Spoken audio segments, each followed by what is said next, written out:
ನಾನು ನಮ್ಮ ಮೇಲ್ಮನೆಯ ವಿರೋಧ ಪಕ್ಷದ ನಾಯಕರಾದಂತ ಛಲವಾದಿ ನಾರಾಯಣ ಸ್ವಾಮಿ ಅವರು ನಮ್ಮ ಅಧ್ಯಕ್ಷರು, ಸೆಂಟ್ರಲ್ ಅಧ್ಯಕ್ಷರು ನಮ್ಮ ಗೌಡ್ರು ಬಂದಿದ್ದಾರೆ. ನಮ್ಮ ಉದ್ದೇಶ ಇರತಕ್ಕಂಥದ್ದು ಅಂಗನವಾಡಿ ಕಾರ್ಯಕರ್ತರು ಕಳೆದ 5 ದಿನದಿಂದ ಹೋರಾಟ ಮಾಡ್ತಾ ಇದ್ದಾರೆ. ಮುಖ್ಯಮಂತ್ರಿಗಳು ಕೂಡ ಅದಕ್ಕೆ ಸರಿಯಾದ ಸ್ಪಂದನೆ ಮಾಡಿದೆ. ಮುಖ್ಯಮಂತ್ರಿಗಳ ಆಫೀಸ್ಗೆ ಹೋದಾಗ ಅವ್ರನ್ನ ನೀವು ಗಂಟು ಮೂಟೆ ಕಟ್ಕೊಂಡು ಮನೆಗೆ ಹೋಗ್ರಿ, ಟೆಂಟ್ ಎಲ್ಲ ಕಿತ್ತಾಕಿ ಅಂತ ಪೊಲೀಸವ್ರಿಗೆ ಹೇಳಿದ್ದಾರೆ. ಪೊಲೀಸವ್ರನ್ನೆಲ್ಲ ಟೆಂಟು ಬಂದು ಕಿತ್ತಾಕಿ ದೌರ್ಜನ್ಯ ಮಾಡುವಂತ ಕೆಲಸ ಮಾಡಿದ್ದಾರೆ. ಆಗ ಮಾಧ್ಯಮದವರು ಬಂದಿದ್ದಾರೆ ಅಂತ ಹೇಳಿ ಪೊಲೀಸರು ಅಲ್ಲಿಂದ ಕಾಲ್ ಕಿತ್ತಿದ್ದಾರೆ. ಇಲ್ಲ ಅಂದ್ರೆ ನೆನ್ನೆನೆ ಟೆಂಟ್ ಕಿತ್ತಾಕೋದು. ಅಂದ್ರೆ ಈ ಸರ್ಕಾರ ಹೋರಾಟ ಮಾಡೋದ್ರ ಮೇಲೂ ದೌರ್ಜನ್ಯ ಮಾಡ್ತಾರೆ. ಅಂದ್ರೆ ಸಂವಿಧಾನದ ಪುಸ್ತಕನ ಯಾವಾಗೂ ಜೋಬಲ್ಲೇ ಇಟ್ಕೊಂಡಿರ್ತಾರೆ. ಅಂಬೇಡ್ಕರ್ ಹೆಸರನ್ನ ದಿನ ಹೇಳ್ತಾನೆ ಇರ್ತಾರೆ. ಆದ್ರೆ ಇಲ್ಲಿ ಮಾಡೋದು ಮಾತ್ರ ಅನಾಚಾರ. ಅದೇನು ಹೇಳ್ತಾರೆ, ಮನೆ ಮುಂದೆ ಬೃಂದಾವನ ಮಾಡೋದು ಅನಾಚಾರ. ಇಲ್ಲಿ ಹೋರಾಟಕ್ಕೆ ಮಾಡುವಂಥದ್ದಕ್ಕೆ ಇರುವಂಥದ್ದು ಸ್ಥಳ ಇದು. ಆ ಹೋರಾಟಕ್ಕೆ ಹತ್ತಿಕ್ಕುವಂತ ಒಂದು ನೀಚ ಕೆಲಸವನ್ನ ಈ ಕಾಂಗ್ರೆಸ್ ಮಾಡ್ತಾ ಇದೆ. ನಾನು ಎಚ್ಚರಿಕೆ ಕೊಡ್ತಾ ಇದ್ದೀನಿ.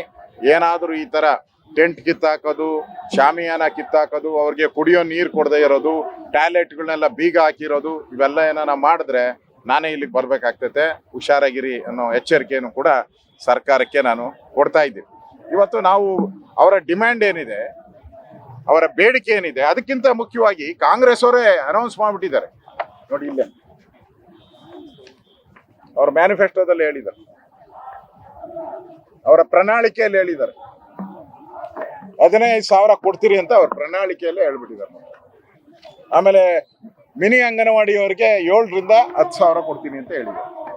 ಅವ್ರು ಹೇಳಿರೋದು ಇಮಿಡಿಯೇಟ್ ಆಗಿ 2 ವರ್ಷ ಆಗಿದೆ. 2 ವರ್ಷ ಆದ್ರೂ ಕೂಡ ಅವರು ಅಸೆಂಬ್ಲಿಯಲ್ಲಿ ನಾನು 85 ಘೋಷಣೆಗಳನ್ನ ಮಾಡಿದ್ದೆ, 85 ಕೊಟ್ಟಿದ್ದೀನಿ ಅಂತ. ಯಾಕೆ ಇದರಲ್ಲಿ ಮರ್ತೋದ್ರನಪ್ಪ? ಈ ಘೋಷಣೆ ಯಾರು ಮಾಡಿದ್ದು? ನಾವು ಮಾಡಿಲ್ಲ. ಘೋಷಣೆ ಮಾಡಿರೋರು ನೀವು. ಕೊಡಿ, ನಿಮ್ ಮಾನ ಮರ್ಯಾದೆ ಇದ್ರೆ ಕೊಡಿ. ಇಲ್ಲ ಅಂದ್ರೆ ನಾವು ಘೋಷಣೆ ಮಾಡಿಲ್ಲ ಅಂತ ಆದ್ರೂ ಹೇಳಿ, ಕ್ಲಾರಿಫಿಕೇಶನ್. ಕೈ ತಪ್ಪಿಂದ ಔಟಿದೆ, ನಾವು ಟೈಪ್ ಮಾಡಕ್ ಇರಲಿಲ್ಲ, ಕಾಂಗ್ರೆಸ್ ಆಫೀಸಲ್ಲಿ ಅವರು ಕ್ಲರ್ಕ್ ಮಿಸ್ಟೇಕ್ ಮಾಡ್ಬಿಟ್ಟಿದ್ದಾರೆ, ಅದಾದ್ರೂ ಹೇಳಿ. ಕಾಂಗ್ರೆಸ್ ಆಫೀಸ್ ಮಿಸ್ಟೇಕ್ ಆದ್ರೂ ಹೇಳಿ. ಹೇಳ್ದೆ ನೀವು ಇವತ್ತು ಅಂಗನವಾಡಿಯ ತಾಯಂದಿರು ಬಂದು ಬೀದಿಯಲ್ಲಿ ಕೂತ್ಕೊಂಡು ಇಷ್ಟೆಲ್ಲ ಹೋರಾಟ ಮಾಡಿದ್ರು ಗಂಟು ಮೂಟೆ ಕಟ್ಕೊಂಡು ಮನೆಗೆ ಹೋಗಿ ಅಂತ ಹೇಳ್ತಿರಲ್ಲ. ಎಷ್ಟು ದುರಾಂಕಾರ ಇರ್ಬೇಕು ನಿಮ್ಗೆಲ್ಲ ಸರ್ಕಾರದಕ್ಕೆ, ಎಷ್ಟು ದುರಾಂಕಾರ ಇರ್ಬೇಕು.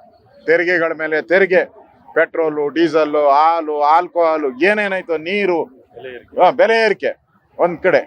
ಇಷ್ಟೆಲ್ಲ ತೆರಿಗೆ ಬಂದ್ರು ಅವ್ರು ಕೊಡಕ್ಕೇನು ದಾಡಿ ನಿಮ್ಗೆ? ಇಷ್ಟೊಂದು ತೆರಿಗೆ ಮಾಡಿದಿರಲ್ಲ. ಸುಮಾರು 20,000ಕ್ಕೂ ಹೆಚ್ಚು ಕೋಟಿ ತೆರಿಗೆ ಹಾಕಿದ್ದೀರ ಹೊಸದಾಗಿ. 1 ನಯ ಪೈಸೆ ತೆರಿಗೆ ಹಾಕಲ್ಲ ಅಂತೇಳಿ ಅಧಿಕಾರಕ್ಕೆ ಬಂದವ್ರು ನೀವು 20,000 ಕೋಟಿಗೆ ಹೆಚ್ಚು ತೆರಿಗೆ ಹಾಕಿದಿರಲ್ಲ. ಅಂಗನವಾಡಿ ಕಾರ್ಯಕರ್ತರ ಬೇಡಿಕೆಯನ್ನ ಯಾಕೆ ಈಡೇರಿಸಾರ? ಅದಕ್ಕೋಸ್ಕರ ನಾವು ಅಂಗನವಾಡಿ ಕಾರ್ಯಕರ್ತರಿಗೆ ಬೆಂಬಲವನ್ನ ಘೋಷಣೆ ಮಾಡಿದಿರಿ. ಕಾಂಗ್ರೆಸ್ ಅವರ ಪ್ರಣಾಳಿಕೆಯಲ್ಲಿ ಏನ್ ಕೊಟ್ಟಿತ್ತೋ ಅದನ್ನಾದ್ರೂ ಮಿನಿಮಮ್ ಈಡೇರಿಸಿ. ಅವರು 25,000 ಕೇಳ್ತಾ ಇದ್ದಾರೆ. ಫಸ್ಟ್ ನೀವು ಹೇಳಿರೋದನ್ನ ಈಡೇರಿಸಿ. ಅವ್ರನ್ನ ಕರೆದು ಮಾತಾಡೋವಂತ ಸೌಜನ್ಯ ಆದ್ರೂ ಈ ಸರ್ಕಾರಕ್ಕೆ ಮಾನ ಮರ್ಯಾದೆ ಇದ್ರೆ ಮಾಡಿ.